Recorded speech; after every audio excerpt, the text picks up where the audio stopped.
Hello students, Balyan GS classes में आपका स्वागत है। स्टूडेंट्स, आज 12 जनवरी है।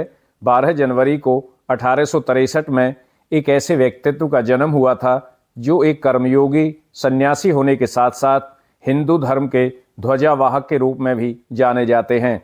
उन्होंने न केवल भारत में बल्कि पूरी दुनिया में हिंदू धर्म के साथ साथ देश का नाम भी रोशन किया था।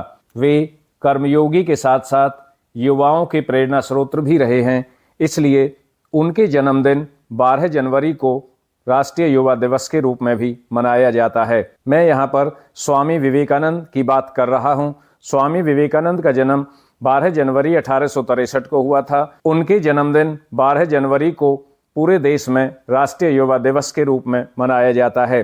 तो आज की क्लास में स्वामी विवेकानंद की जयंती पर विशेष के उपलक्ष्य में वेदांत के विख्यात, दर्शन सहित विभिन्न विषयों के ज्ञाता, बहुमुखी प्रतिभा के धनी, हिंदू धर्म का संदेश विश्व में फैलाने वाले सन्यासी तथा प्रभावशील आध्यात्मिक गुरु स्वामी विवेकानंद को उनकी जयंती पर कोटि कोटि नमन करते हैं। इसके साथ साथ आज की क्लास में स्वामी विवेकानंद के जीवन परिचय पर भी संक्षिप्त में डिस्कस करेंगे। तो आइए डिस्कस करते हैं। स्वामी विवेकानंद का जन्म, उनका जन्म 12 जनवरी 1863 को कोलकाता के कुलीन बंगाली कायस्थ परिवार में हुआ। वर्तमान समय में कोलकाता को उस समय कलकत्ता कहा जाता था। उनके पिताजी का नाम विश्वनाथ दत्त था, जो कलकत्ता हाईकोर्ट में एक प्रसिद्ध वकील थे। उनकी माताजी का नाम भुवनेश्वरी देवी था, जो धार्मिक विचारों की महिला थी तथा भगवान शिव की भक्ति करती थी। उनकी शिक्षा, उनका औपचारिक नाम नरेंद्रनाथ दत्त था। उनके माता पिता के धार्मिक, प्रगतिशील तथा तर्कसंगत विचारों का उनकी सोच और व्यक्तित्व पर भी प्रभाव पड़ा। सन 1884 में कोलकाता के स्कॉटिश चर्च कॉलेज से उन्होंने बीए की डिग्री प्राप्त की।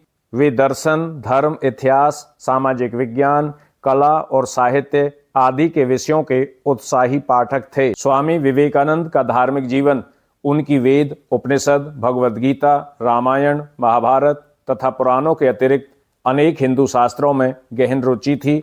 25 वर्ष की आयु में उन्होंने गेरुए वस्त्र धारण कर लिए और वे सन्यासी बन गए। 30 वर्ष की आयु में 1893 में वे विश्व धर्म सम्मेलन में भाग लेने के लिए शिकागो गए। शिकागो अमेरिका में एक शहर है जहां पर 1893 में विश्व धर्म सम्मेलन हुआ था। जब स्वामी विवेकानंद केवल 30 वर्ष के थे तो वे शिकागो में विश्व धर्म सम्मेलन में भाग लेने के लिए अमेरिका गए थे। वहां पर उन्होंने हिंदू धर्म का प्रतिनिधित्व किया। विश्व धर्म सम्मेलन में दिए गए भाषण में उनकी वक्तृत्व शैली और ज्ञान को देखते हुए अमेरिकी मीडिया ने उन्हें साइक्लोनिक हिंदू की संज्ञा दी। यह एक बहुत ही महत्वपूर्ण प्रश्न बनता है कि विश्व धर्म सम्मेलन में जब उन्होंने भाषण दिया था तो उनकी जो भाषण कला थी, उनकी वक्तृत्व शैली थी और हिंदू धर्म के संबंध में उनके अपार ज्ञान की बातों को सुनकर अमेरिकी मीडिया ने उन्हें साइक्लोनिक हिंदू की संज्ञा दी। रामकृष्ण मिशन की स्थापना 1881 में रामकृष्ण परमहंस से उनकी पहली बार भेंट हुई। स्वामी विवेकानंद की 1881 में रामकृष्ण परमहंस से पहली बार मुलाकात हुई तथा उन्हें अपना आध्यात्मिक गुरु बनाया और स्वामी विवेकानंद ने रामकृष्ण परमहंस को अपना आध्यात्मिक गुरु बना लिया। 1 मई 1897 को उन्होंने बेलूर में रामकृष्ण मिशन की स्थापना की। यह भी बहुत ही महत्वपूर्ण प्रश्न बनता है, स्वामी विवेकानंद ने रामकृष्ण मिशन की स्थापना कब की और कहां पर की? तो इसका आंसर है, स्वामी विवेकानंद ने रामकृष्ण मिशन की स्थापना 1 मई 1897 को की और कहां पर की? वेलूर में की। आप यहाँ पर 2 चित्र देख पा रहे होंगे। एक चित्र में रामकृष्ण परमहंस दिखाई दे रहे हैं तथा दूसरे चित्र में वेलूर का मठ आपको दिखाई दे रहा होगा। स्वामी विवेकानंद के अनमोल वचन, मैं आपको यहाँ पर एक एक करके स्वामी विवेकानंद के अनमोल वचनों के बारे में बता देना चाहता हूँ। स्वामी विवेकानंद ने अपने जीवन के अनुभव से अपने विचार या अपने उद्गार व्यक्त किए। उनमें से कुछ यहाँ पर आपके सामने प्रस्तुत किए गए हैं। उठो, जागो और तब तक नहीं रुको जब तक लक्ष्य प्राप्त नहीं हो जाता है। खुद को कमजोर समझना सबसे बड़ा पाप है। एक समय में एक काम करो और ऐसा करते समय अपनी पूरी आत्मा उसमें डाल दो और बाकी सब कुछ भूल जाओ।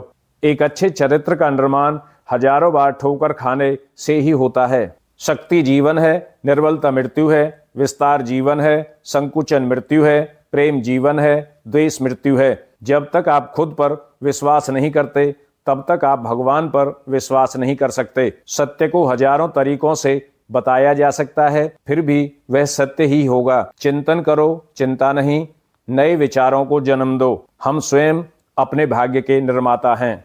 उनकी रचनाओं में प्रमुख रचनाएं हैं कर्मयोग, राजयोग, ज्ञान Yoga, Bhakti Yoga, lectures from Colombo to Almora, inspired talks, the east and the west, practical, Vedanta आदि उनकी प्रमुख रचनाएं हैं। उनके जन्मदिन 12 जनवरी को प्रत्येक वर्ष राष्ट्रीय युवा दिवस के रूप में मनाया जाता है। यह एक बहुत ही महत्वपूर्ण प्रश्न बनता है कि राष्ट्रीय युवा दिवस कब मनाया जाता है, तो इसका आंसर है राष्ट्रीय युवा दिवस प्रत्येक वर्ष 12 जनवरी को मनाया जाता है। मैं आपको यहाँ पर बता दूं कि राष्ट्रीय युवा दिवस कब से मनाना शुरू किया गया है। राष्ट्रीय युवा दिवस को मनाने के लिए 1984 में पहल की गई थी और पहली बार 12 जनवरी को राष्ट्रीय युवा दिवस 1985 में मनाया गया था। उनकी मृत्यु 4 जुलाई 1902 में वेलूर, पश्चिमी बंगाल में हुई थी। स्वामी विवेकानंद की मृत्यु वर्ष 1902 में